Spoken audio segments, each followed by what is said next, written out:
I'm painting the sky wet on wet with a very watered down ultramarine and some Naples yellow deep. You could use cobalt blue and some raw sienna. I'm using a size 8 round brush and I'm going to allow my painting to dry. Once the painting is dry, I'm going to wet the foreground carefully around the two little figures here, the two girls walking with this, looks like a basket of baubles, but it could be a basket of presents or even a basket of apples. And I'm actually painting the basket there with some Naples yellow deep. You can use raw sienna, yellow ochre, or even quinacridone gold. I'm actually painting a really dilute wash on the snow area and I'm going to allow the painting to dry again. Once the painting is dry, I'm actually very carefully wetting the sky again. I wanted to seal the sky and then paint the trees wet in wet. I didn't want the tree paint to mix with the sky. I may lose my sky altogether if so. And in the photograph, the trees are out of focus, and to give that impression, a really good technique to use is wet in wet. I'm using a large flat soft haired brush, and this enables the brush not to disturb the surface of the paint, because watercolour isn't permanent, so you can actually disturb the underpainting and it can get quite muddy and you can create backgrounds and all sorts of watermarks that you may not want. So I'm using some sort of a violet colour here. You can mix up ultramarine and some pink, and I've added a little bit more ultramarine there as well to create some darker tonal values towards the bottom of the trees there, working wet in wet so the colours sort of mix on the paper as well. And I've got a slightly lighter green here. I've used a little bit of Indian yellow. You can use cadmium yellow or even lemon yellow with some ultramarine. So I'm carefully painting around the hood and hat of the two young girls here, working wet into wet, just varying the sort of colours, using a little bit more of the yellow and burnt sienna mixed, a light green with the yellow with a touch of ultramarine, as you can see I'm using here. So it really creates that variety of colours, but also look out of focus because I'm using the technique of wet in wet. If you'd like a full list of all the materials I'm using and the colours and colour alternatives, why not check out the description below. Just click show more on the left hand side below the video, or a little down arrow on the right hand side below the video, and that will reveal a description where you will get lots more information and also a link for this gorgeous photograph and links for the materials that I've used as well.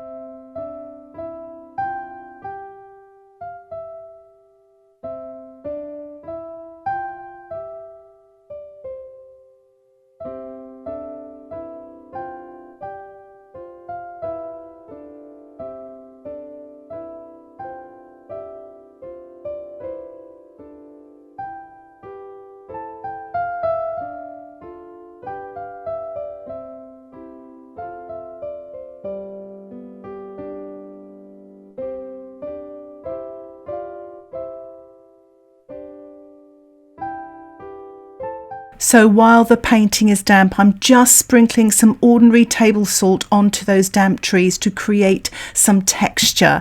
If you'd like to learn more about using salt in watercolour, why not check out the description below. I've got a link for a video I made there all about using salt. So while the salt is working, hopefully, I'm painting the trousers of the girl on the left using some Payne's grey with a touch of violet, wet on dry with my size 8 brush.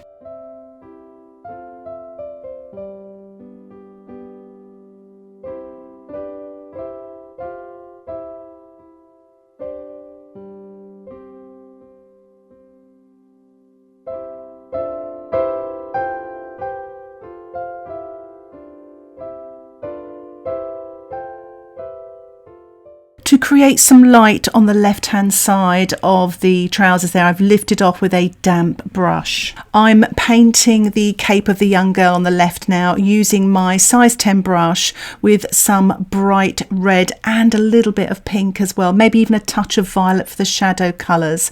What attracted me to this photograph was the lovely bright red against the sort of snowy background, and it looks so Christmassy. And I haven't actually painted any people for for a while, so I thought it'd be quite nice to include a people painting, albeit they are children, to create this lovely sort of festive scene. And I've deliberately sort of chosen a photograph where you've got the backs of the children, so you don't have to worry about painting portraits or even really sort of painting sort of hands or the neck or anything like that. Usually painting sort of boots from the back are a little bit easier as well. So hope you're not too intimidating, and we'll give this one a go because it's really nice to paint. I'm painting damp into damp now, using some violet and red as a shadow colour, so it's quite creamy, and I'm painting some of the shadows on this cape damp into damp.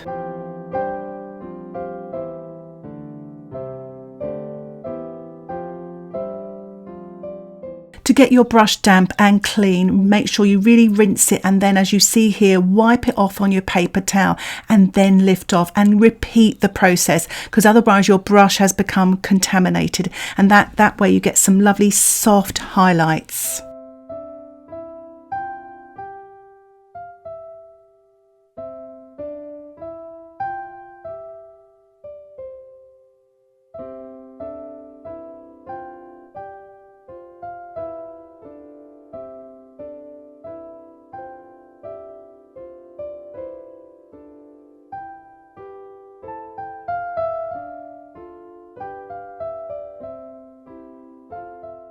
So as you can see here, I've painted the boots of the girl on the left, wet on dry, using Payne's grey with my size 8 brush. So it's quite a dark colour. Don't be too full that it's too creamy. It's actually still got the light and white coming through on the paper. And again, I'm lifting off some of the lighter area on the left-hand side there, and it creates a really soft, subtle light. I'm going to be painting the girl's berry now, and the baubles in the basket along with the basket as well, using very similar colours and some yellow ochre with a touch of burnt sienna for the basket. Then I'll follow on with the girl on the right, painting her pretty red coat, wet on dry, and then painting shadows wet into wet using violet and red, and then lift off some very subtle soft highlight using a damp clean brush.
So just finishing off the handle there, I think it's a good idea to allow my painting to dry.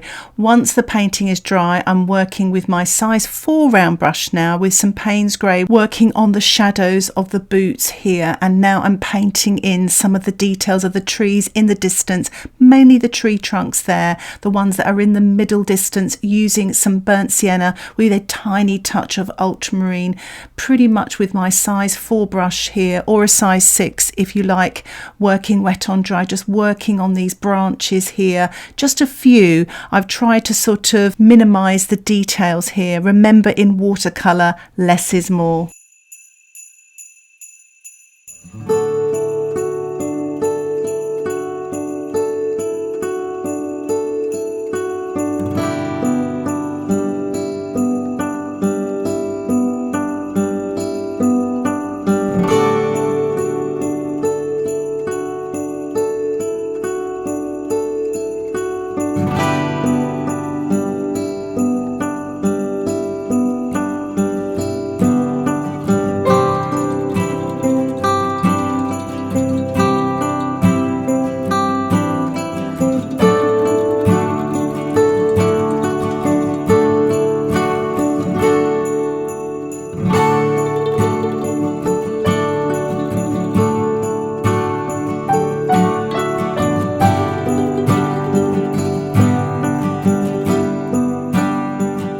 Just painting a few more very sort of thin sort of tree trunks in the distance there, using a paler version of the ultramarine and burnt sienna.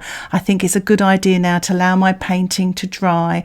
I'm painting the girl on the left, her hair, wet on dry with my size 4 brush, using some yellow ochre, adding a little bit of burnt sienna, wet into wet, and then finally adding burnt sienna mixed with some Payne's Grey for the darker shadow colours in this girl's hair, working damp into damp.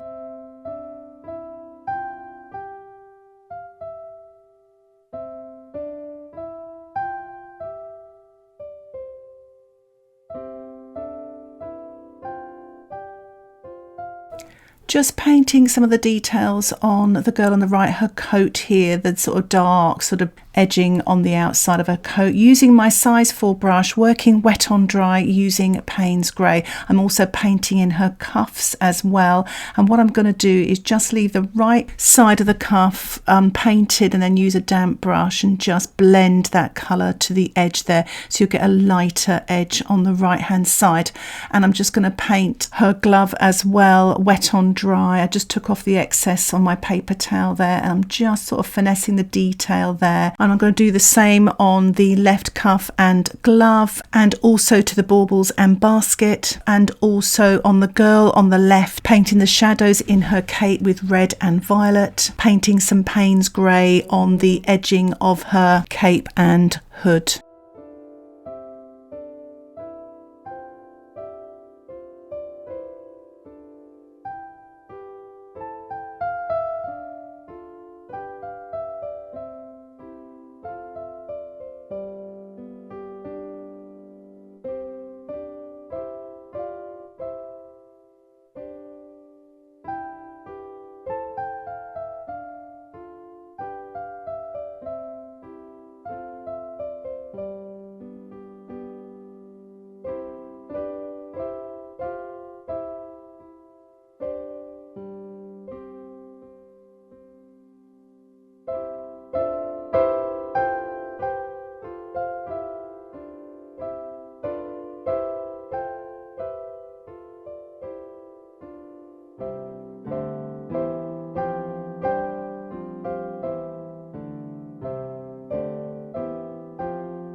And as you can see there with my size 4 brush, I'm just painting some shadows and creases in this girl's coat, on the sleeve area, and also the folds, the soft fold in the back of her coat there, and just softening as well with the damp brush. But this is just literally pure red, rinsing my brush there and just softening as I go. I'm adding a little bit of the violet and red now for some shadows and details on the coat. So I think it's again another good idea to allow your painting to dry. What I've done here is I've mixed up some ultramarine with a little bit of pink with a tiny touch of burnt sienna, so it's quite a neutral sort of violet, and I'm painting some shadows on the snow with my size 10 brush, wet on dry, sort of underneath where the girls are standing. There's lots of shadows there and a little bit in the background as well.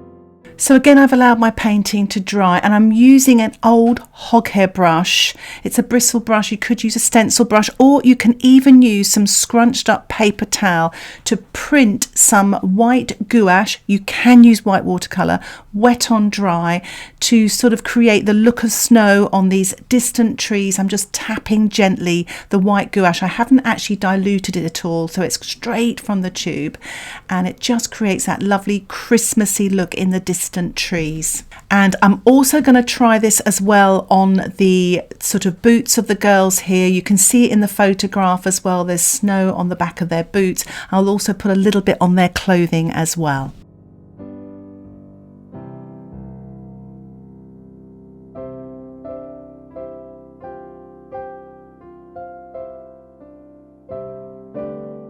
I'm actually using the bristle brush here as well to spatter some of the white gouache onto the dry surface here, and it's good fun to do. I'm just rubbing my finger onto the bristles, but also you can use a brush to spatter with, as I've done there. I'm removing the washi tape now to reveal a white border, and it gives me a good opportunity to assess to see if I need to do any more to this painting, but I think I'll leave it there for now. I'm really pleased with it. I really hope you enjoy this tutorial and that it inspires you to have a go at painting something similar. Here is a close-up. If you like this tutorial and you'd like to see more like it, don't forget to subscribe to my YouTube channel, where you'll get updates of my latest videos. For longer, more in-depth, ad-free tutorials, why not check out my Patreon membership? Details about that can be found in the description below. Thank you so much for watching. Happy painting. Bye for now.